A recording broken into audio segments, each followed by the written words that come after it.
आज के एकांकी का शीर्षक है भोर का तारा, जिसके रचयिता जगदीश चंद्र माथुर हैं। जिसका सारांश कुछ इस प्रकार से है। इसमें मुख्यतः 3 ही पात्र हैं, शेखर, छाया और माधव। शेखर उज्जैनी राज्य का राजकवि रहता है। छाया मंत्री देवदत्त की बहन है और शेखर की पत्नी है। माधव उज्जैनी राज्य का सैनिक है और शेखर का दोस्त है। शेखर अपनी पत्नी छाया से बहुत ही प्यार करता है। चूंकि शेखर कवि भी है, इसलिए छाया को प्रसन्न करने के लिए उसकी सुंदरता पर तरह तरह की कविताएं रचना करता है। इस एकांकी में एक कवि के हृदय के द्वंद्व तथा देश प्रेम की भावना को चित्रित किया गया है। एकांकी के माध्यम से यह प्रेरणा दी गई है कि व्यक्तिगत प्रेम की अपेक्षा देश प्रेम का महत्व बहुत अधिक होता है। एकांकी का नायक शेखर है, जो पेशे से कवि है। वह छाया नामक एक सुंदरी से प्रेम करता है। शेखर अपनी प्रियतमा को पत्नी के रूप में पाकर स्वयं को धन्य अनुभव करता है। उसे राजकवि का पद भी मिल जाता है और जीवन वन में वसंत छा जाता है। राज्य का सेनापति शत्रुओं से युद्ध करने जाता है।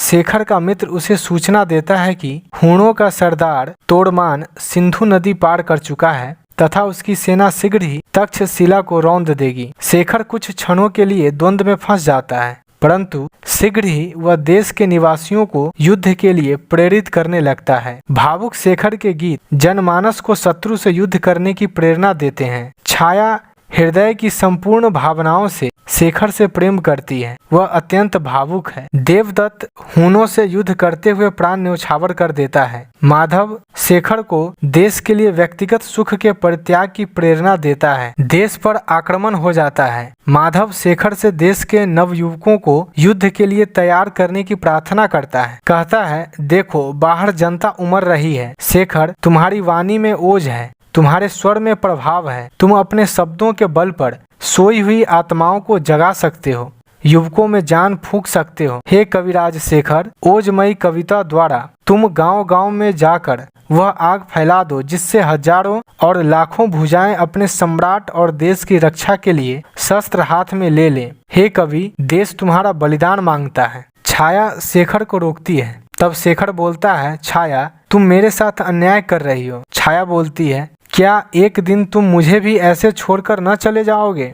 शेखर बोलता है, लेकिन छाया, तुम्हें मैं छोड़कर कहाँ जा सकता हूँ? छाया बोलती है, मैं नहीं मान सकती, मैं मर जाऊंगी। तभी माधव फिर शेखर से बोलता है, सारा पंचनद आज उसके भय से कांप रहा है। एक के बाद एक शव जल रहे हैं, हत्याएं हो रही है, अत्याचार हो रहा है। शीघ्र ही सारा आर्यावर्त पीड़ितों के हाहाकार से गूंजने लगेगा। हे छाया, मैं तुमसे भीख मांगता हूँ, सम्राट स्कंदगुप्त के देश की संकट में मदद करो। प्रस्तुत एकांकी का उद्देश्य यहाँ स्पष्ट हो जाता है कि देश के संकट की घड़ी में देश के लिए सर्वस्व समर्पित कर देना ही मनुष्य का सच्चा कर्तव्य है। शेखर छाया से बहुत प्रेम करता है, परंतु जब देश पर शत्रुओं का आक्रमण होता है तो वह माधव की प्रेरणा से देशवासियों की सोई हुई आत्मा को जागृत करने निकल पड़ता है तथा अपने व्यक्तिगत सुखों का परित्याग कर देता है।